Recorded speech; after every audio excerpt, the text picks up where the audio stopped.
To all of you once again welcome you all on my YouTube channel article English. दोस्तों आज से 4 days पहले आपने video देख चुका हूँ ऑल्डर और एल्डर के बीच में डिफरेंस। आई होप कि आपने वो वीडियो देख लिया होगा। आज एक न्यू सीरीज स्टार्ट करने वाले दैट इज एक्चुअली आर्टिकल्स। काफ़ी दिनों से बच्चों की डिमांड है कि सर आर्टिकल स्टार्ट करो, तो today we are going to learn दोस्तों आर्टिकल्स। तो without further ado let's get started. Okay fine, articles ठीक है ना। पहले तो ये समझ लो कि आर्टिकल्स का मतलब क्या होता है दोस्तों। आर्टिकल्स का मतलब होता है जनरली समान। आर्टिकल का मतलब क्या होता है दोस्तों? समान। आर्टिकल का मतलब दोस्तों धारा भी होता है। आर्टिकल का मतलब अनुच्छेद भी होता है। अगर मैं आपसे ये कहूँ घर में आर्टिकल्स बिखरे पड़े हैं तो क्या ए एन द बिखरे पड़े हैं? ना जी। आर्टिकल्स का मतलब दोस्तों जैसे जो होता है ए एन द, वैसा आर्टिकल कुछ नहीं होता है। एक्चुअली इंग्लिश में आर्टिकल नाम की कोई चीज़ होती ही नहीं है कुल मिला के, ठीक है ना। लेकिन आर्टिकल एडजेक्टिव का पार्ट होते हैं, लेकिन आर्टिकल नामकरण कर दिया गया है, उसके अंतर्गत आपके आर्टिकल्स आते हैं, राइट। तो without further do let's get started कि आर्टिकल का मतलब जनरली इन चीज़ों से होता है। आर्टिकल का ऐसा कोई मतलब नहीं जिसका मतलब ए एन द होता है, राइट। जनरली आर्टिकल को मैं 2 पार्ट में डिवाइड करूंगा समझाने के उद्देश्य से। पहला होता है दोस्तों आपका, अगर मैं प्रकार पूछूं कि आर्टिकल कितने टाइप्स के होते हैं तो 2 टाइप से होते हैं। डेफिनेट होता है, दूसरा क्या होता है दोस्तों? इनडेफिनेट, ठीक है ना। एक डेफिनेट आर्टिकल होते हैं, दूसरे क्या होते हैं? इनडेफिनेट आर्टिकल होते हैं। अगर मैं आपसे जनरली पूछूं कि आर्टिकल्स कितने होते हैं तो आप बोलोगे सर 3। ना जी, बचपन से हमको 3 ही पढ़ाया गया, लेकिन जनरली होते कितने? 5। कितने होते हैं दोस्तों? 5 आर्टिकल्स होते हैं। टाइप्स 2 होते हैं, लेकिन उसके वेरिएशन में जाएंगे तो आपको 5 प्रकार से आर्टिकल मिलेंगे। 5 आर्टिकल्स मिलेंगे। कितने मिलेंगे दोस्तों? 5। वेरिएशन में जाओगे तो 5 मिलेंगे। चलिए देखते कौन कौन से। पहला होता है आपका द, सेकंड आपका होता है दी। इसको दी प्रोनाउंस करेंगे, इसको क्या करेंगे? द। कब करेंगे? बात की बात है। ए और दूसरा होता है आपका एन।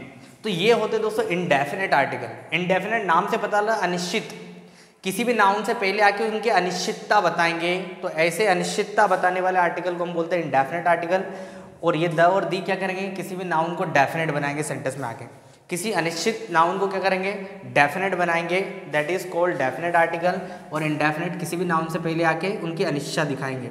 मैंने बोला आई हैव अ पेन, मेरे पास एक पेन है। मुझे पेन के बारे में पूर्ण जानकारी नहीं है, सिर्फ मैंने बोला मेरे पास पेन है। कौन सा पेन है, कैसा पेन है, कितने का पेन है, मुझे इतनी पूरी जानकारी नहीं है। यह इनडेफिनेट है। You can meet any boy, you can meet a boy, तुम एक लड़के से मिल सकते हो। कौन से मिल सकते हो, मुझे उसका नाम नहीं पता। तो ए जब भी आएगा तो किसी इनडेफिनेट किसी नाउन को किसी नाउन की अनिश्चितता दिखाएगा। एन आएगा अनिश्चितता दिखाएगा। ये दोनों ही आर्टिकल सेंटेंस में आके क्वांटिटी दिखाते हैं। क्या दिखाते हैं? क्वांटिटी। क्या दिखाते हैं दोस्तों? क्वांटिटी। इसीलिए इनको क्या बोला जाता है? Quantifier adjective. ए और एन को क्या बोला जाता है? Quantifier adjective. किसी भी नाउन के आके क्वांटिटी दिखाते हैं। आई हैव अ पेन, मेरे पास एक पेन है। यू हैव अ पेन, तुम्हारे पास एक पेन है। शी हैज़ एन एप्पल, उसके पास एक एप्पल है, ठीक है ना। क्वांटिटी दिखाएंगे। लेकिन द और दी ये होते हैं आपके दोस्तों डिमॉन्स्ट्रेटिव एडजेक्टिव। डिमॉन्स्ट्रेटिव एडजेक्टिव, ये क्वांटिफायर एडजेक्टिव और ये दोनों क्या होंगे दोस्तों? Demonstrative adjective. क्योंकि ये सेंटेंस में आके किसी भी नाउन की ओर डिमॉन्स्ट्रेट करते हैं। क्या करते हैं? पॉइंटिंग फिंगर करते हैं, उसको डिमॉन्स्ट्रेट करते हैं। मैंने जैसे मैं दुकान में गया, मैंने बोला गिव मी द बुक। क्या कर रहा हूँ? डिमॉन्स्ट्रेट कर रहा हूँ उस बुक की ओर, मुझे वह किताब दो। गिव मी दैट बुक, ऐसा जो बोल रहे थे हम लोग, give me this book, that book, this book, those book, उसी पर गिव मी द बुक, ठीक है ना। तो ये जो आर्टिकल होंगे वो डिमॉन्स्ट्रेटिव एडजेक्टिव होंगे। डिमॉन्स्ट्रेटिव आर्टिकल बोल सकते हो, डिमॉन्स्ट्रेटिव एडजेक्टिव बोल सकते हो। और ए एन हो जाएंगे दोस्तों, हो जाएंगे आपके क्वांटिफायर एडजेक्टिव, राइट। चलिए पहले ए और एन को समझ लेते हैं, द और दी को बाद में समझेंगे। पहले ए और एन को किस तरीके से हम लोग सेंटेंस में इस्तेमाल कर सकते हैं, कुछ एक्सरसाइज के माध्यम से मैं आपको समझाना चाहूँगा। तो let's have a glance on some exercise. Okay guys, so let's have a glance on some exercise. A और एन का किस तरीके से हम लोग सेंटेंस में इस्तेमाल कर सकते हैं कॉमन तौर पे, ठीक है ना। अभी ये कॉमन है। इंट्रोडक्शन ऑफ आर्टिकल में हम लोगों ने जनरली में आर्टिकल जानने की कोशिश की, आर्टिकल क्या है, ठीक है ना। ए का यूज़ हम लोग करेंगे दोस्तों हिंदी वर्णमाला, आप जानते होंगे। अगर इन आर्टिकल को अगर आपको सॉल्व करना है तो आपको जानकारी होना चाहिए दोस्तों साउंड की, ठीक है ना।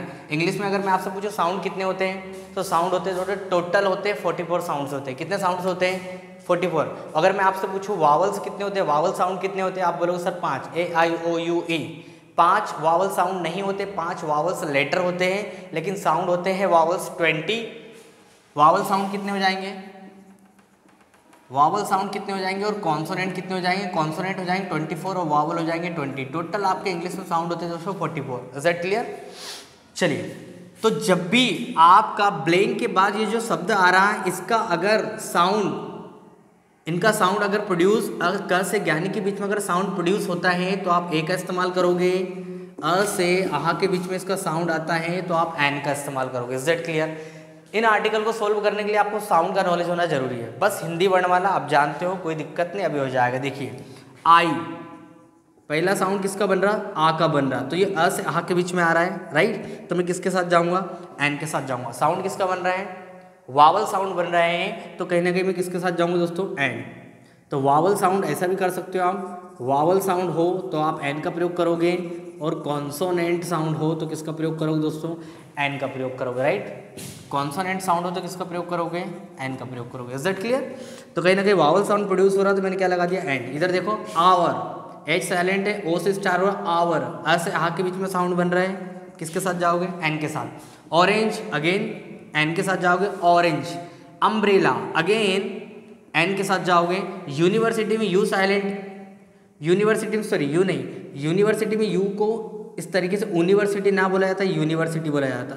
तो किसका साउंड, मतलब किसके बीच में साउंड आ रहा है? यू का, क से ज्ञानी के बीच में, तो यूनिवर्सिटी। यूनियन, अगेन यू का साउंड बन रहा है किसके बीच में? क से ज्ञानी, दैट अ यूनियन।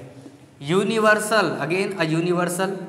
एसपी, देखो एस दो साउंड बनाता है, एस और पी, तो यहाँ पर लिखा जाएगा एनएसपी, क्योंकि ए अ से आ के बीच में आता है।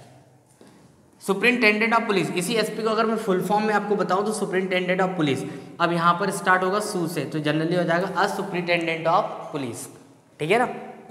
एमएलए, एम और एलए जो भी आगे लिखना चाहो आप, तो अगेन यहाँ पर क्या आएगा? N MLA. ऑनेस्ट के साथ कौन सा आर्टिकल आएगा दोस्तों? बचपन से हमको ऑनेस्ट का आर्टिकल बताया जाता है, लेकिन ऑनेस्ट के साथ में कोई आर्टिकल नहीं आएगा। क्यों नहीं आएगा? क्योंकि ऑनेस्ट अपने आप में क्या होता है?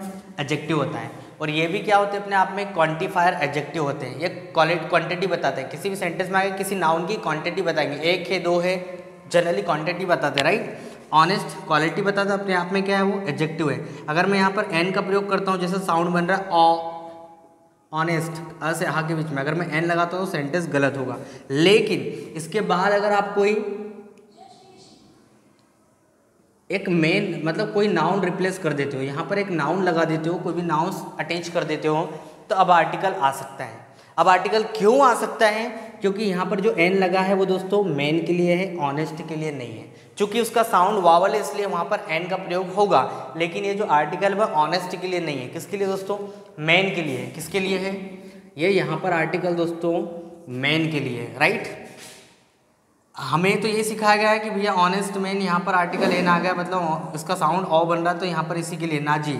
यहाँ पर जो आर्टिकल है ईमानदार के लिए नहीं है, वो जो व्यक्ति ईमानदार है उसके लिए मैंने आर्टिकल लगाया, right. And honest man, again I would repeat my word कि एन किसके लिए? मैन के लिए। ऑनेस्ट के लिए कोई आर्टिकल नहीं है, क्योंकि साउंड उसका वावल से, इसलिए वहाँ पर एन का प्रयोग हुआ है। Is that clear? तो this was the actually the basic exercise, जिससे मैंने आपको समझाने की कोशिश की और एन का किस तरीके से हम लोग सेंटेंसेस में साउंड के आधार पर इस्तेमाल कर सकते हैं। चलिए द की पिक्चर देखते हैं। द की पिक्चर क्या है? Okay guys, if you wish to have the screenshot of this particular exercise you can have, take your time. Okay guys, चलिए देखते हैं द और दी। पहले ये देख लेते हैं इसको दी का प्रोनाउंस क्या जाता है। यदि आपके सेंटेंस में वावल से अगर कोई शब्द आए तो आप उसको दी प्रोनाउंस करोगे, और कॉन्सोनेंट से आए तो इसको क्या प्रोनाउंस किया जाएगा? द प्रोनाउंस किया जाएगा। Is that clear? बेसिक चीज समझ में आ गई। मैंने बोला द बॉय, ठीक है ना, कहीं ना कहीं साउंड किसका है? कॉन्सोनेंट साउंड है, तो द बोला जाएगा। और मैंने बोला दी एलिफेंट, क्या बोला मैंने? दी एलिफेंट, कहीं ना कहीं वावल साउंड है तो इसको दी प्रोनाउंस किया जाता है। अब इसको हम लोग जनरली इसको क्या प्रोनाउंस किया जा रहा है? द, हम लोग यहाँ पर इसको द प्रोनाउंस कर रहे हैं। क्या प्रोनाउंस कर रहे हैं? द, क्योंकि कहीं ना कहीं कॉन्सोनेंट से आ रहा है। लेकिन कभी कभार याद रखना, एक चीज़ और नॉलेज के लिए लेके जाऊँ कि जो ये जो द होता है, जो कॉन्सोनेंट से पहले कोई भी शब्द आता है उसको द प्रोनाउंस करते हैं। कभी कभार इसको दी भी प्रोनाउंस किया जाता है बिफोर कॉन्सोनेंट, कॉन्सोनेंट के सामने इसको दी भी प्रोनाउंस किया जाता है। मैंने बोला आई met the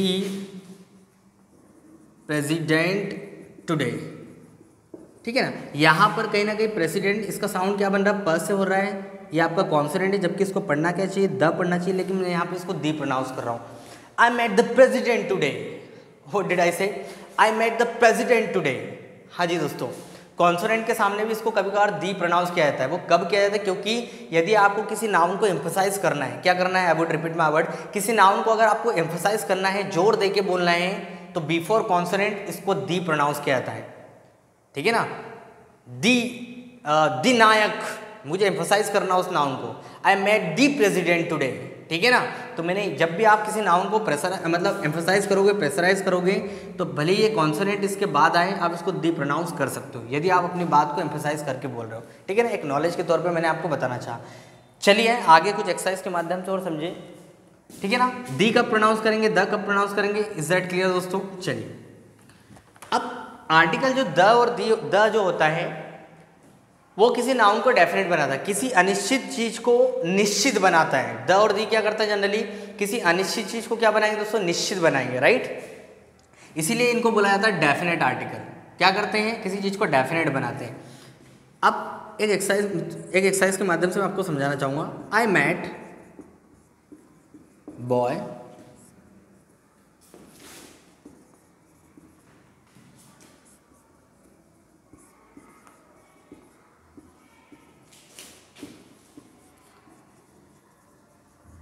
कजिन, ठीक है ना, चालू है ना, okay. I met dash man, the dash man was my cousin. पहला सेंटेंस मेरा, मैं एक आदमी से मिला, मैं एक आदमी से मिला। आपको नहीं पता वो आदमी कौन है, अनिश्चित है वो। अनिश्चित आर्टिकल कौन सा होता है? ए और एन में से हम लोग जनरली प्रयोग करेंगे। लेकिन मैं बोलता हूँ आई मेट अ मैन, मैं एक आदमी मिला। क्या बात कर रहे हो? एक आदमी मिला, उस हिसाब से तो हम जानवर हुए, मतलब पूरे पृथ्वी पर तुमको एक आदमी मिला भाई साहब, तो उस हिसाब से हम क्या हुए? जानवर हुए। तो भाई साहब जो मानव जाति में से, पुरुष जाति में से एक आदमी आपको मिला, लेकिन आपको उस पूरे बारे में पूरी जानकारी नहीं है, तो आप किसका प्रयोग करोगे? आर्टिकल ए का प्रयोग करोगे। अनिश्चित है, आपको नहीं पता वो कौन है, तो ए क्या करता है? अनिश्चित नाउन के, मतलब किसी नाउन के सामने आके उसको अनिश्चित बनाता है। आई मेट अ मैन, मैं एक आदमी से मिला। लेकिन सेकंड सेंटेंस देखो, the man was my cousin. अब यहाँ पर याद रखना, यहाँ पर प्रयोग किसका होगा? The man was my cousin. अब वो आदमी क्या होगा? डेफिनेट हो चुका है। किसके लिए डेफिनेट हो चुका है? स्पीकर और लिसनर के लिए। जब कोई चीज स्पीकर और लिसनर के लिए डेफिनेट हो जाए तो आर्टिकल द का प्रयोग किया जाता है। मैंने बोला ओपन द डोर, अब जिसको बोल रहा वो जानता है कौन सा दरवाजा खोलने का बोल रहा हूँ, और जो बोल रहा वो उसको भी पता है कौन सा दरवाजा खोलने का बोल रहा हूँ। ओपन द डोर, वो दरवाजा क्या है? दोनों के लिए डेफिनेट है। गिव मी द बुक, मैं जानता हूँ, जिससे बोल रहा हूँ वो भी जानता है कौन सी किताब मांग रहे सर। तो जब दोनों के लिए कोई चीज़ डेफिनेट हो तो आर्टिकल किसका प्रयोग किया जाएगा? द का प्रयोग किया जाएगा, राइट दोस्तों। तो इसी के ऊपर बेस्ड ए एन और द, इसी के ऊपर बेस्ड हम लोग कुछ एक्सरसाइज सॉल्व करने की कोशिश करते हैं। आई होप कि आपको ये समझ में आएगा कि द कब हम लोग जनरली प्रयोग करेंगे और ए का प्रयोग जनरली हम लोग कब करेंगे, राइट। चलिए कुछ एक्सरसाइज सॉल्व करने की कोशिश करते हैं। ओके गाइस, तो मैंने कुछ एक्सरसाइज लिखे, उसके माध्यम से कॉमन तौर पे हम लोग ए और एन का इस्तेमाल किस तरीके से सेंटेंसेस में कर सकते हैं। तो लेट्स हैव अ ग्लांस। देखिए कुछ एक्सरसाइज लिखी, लेकिन एक चीज़ और बता दूँ, एक ट्रिक मत, जनरली मैं ट्रिक नहीं मानता हूँ, लेकिन इसको ऐसा ही समझो अगर आपको ऐसा याद होता है। यदि आपके सेंटेंस में किसी कैरेक्टर की पहली बार एंट्री हो रही तो उसके सामने ए लगाओ, क्योंकि वो अनिश्चित आपको नहीं पता है। उसके बाद में लास्ट तक उसके सामने क्या लगाते चलोगे? द का प्रयोग करते रहोगे। ये बात क्लियर होगी। I would repeat my word, यदि आपके सेंटेंस में कोई भी कैरेक्टर, कोई भी चरित्र की पहली बार एंट्री हो रही तो आप उसके सामने ए का प्रयोग करोगे, कोई भी नाउन की पहली बार एंट्री हो रही ए का प्रयोग करोगे, और लास्ट तक अगर वो दोबारा हो या तिबारा अगर अपेयर हो तो उसके सामने द का प्रयोग किया जाएगा, क्योंकि वो निश्चित हो जाएगा बोलने वाला और सुनने वाला दोनों के लिए। तो इसी के ऊपर बेस्ड हम लोग ए और एन द किस तरीके से इस्तेमाल कर। देखिए देयर वॉज अ किंग, राजा की एंट्री पहली बार हो रही तो मैं किसके साथ जाऊंगा? मुझे नहीं पता राजा कौन है, तो ए बोल दिया मैंने। क्या बोल दिया? There was a king, a का प्रयोग कर दिया a. There was a king, not a, a king. There was a king, एक राजा था। यहाँ पर मुझे पता चल गया राजा कौन था, बहुत अच्छा था, तो अब वो मेरे लिए और सुनने वाले के लिए, दोनों के लिए क्या डेफिनेट है? The king was very good, ठीक है ना। अगेन यहाँ पे राजा की एंट्री पहली बार, सेकंड सेंटेंस हो गए, ऑलरेडी हम जान चुके हैं राजा कौन है, तो द किंग हैड। अब डॉटर की एंट्री पहली बार हो रही तो अ डॉटर, ठीक है ना। डॉटर की एंट्री हो चुकी है, क्या लगाओगे? The daughter was very weak in English, right. Again राजा की एंट्री पहली हो चुकी है, द किंग कॉल्ड। अब टीचर की एंट्री पहली बार हो रही है तो क्या लगा दिया? ए टीचर, ठीक है ना। टीचर की एंट्री हो चुकी है तो डेफिनेट बन चुका है, राजा, लड़की और बोलने वाला सुनने वाला दोनों के लिए। The teacher taught a girl, अब यहाँ पर टॉट द गर्ल, अब गर्ल किसके लिए इस्तेमाल किया, हालांकि लड़की के लिए ही है गर्ल, जनरली उसी लड़के के लिए, मतलब प्रोनाउन नाउन की जगह मैंने क्या यूज़ किया, आई मीन नाउन की जगह नाउन ही यूज़ किया, लेकिन गर्ल शब्द पहली बार आ रहा है, हालांकि वो डॉटर के लिए भी है। The teacher taught a girl, राजा ने उस लड़की को पढ़ाया। अब राजा की एंट्री तो पहली बार हो चुकी है। The king called the teacher, अब सब डेफिनेट हो चुके हैं, सब के सब क्या हो चुके हैं, definite. And the daughter, the teacher taught a girl, the king called the teacher and the daughter and wedlocked them, और उनकी शादी कर दी गई। ठीक है ना।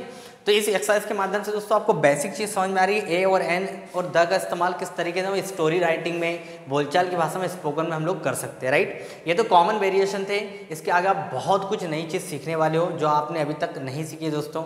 हो सकता है बचपन से आप तक आज तक आप पढ़ते आए हो, कहीं ना कहीं वो चीज़ें इनकरेक्ट हो, ठीक है ना।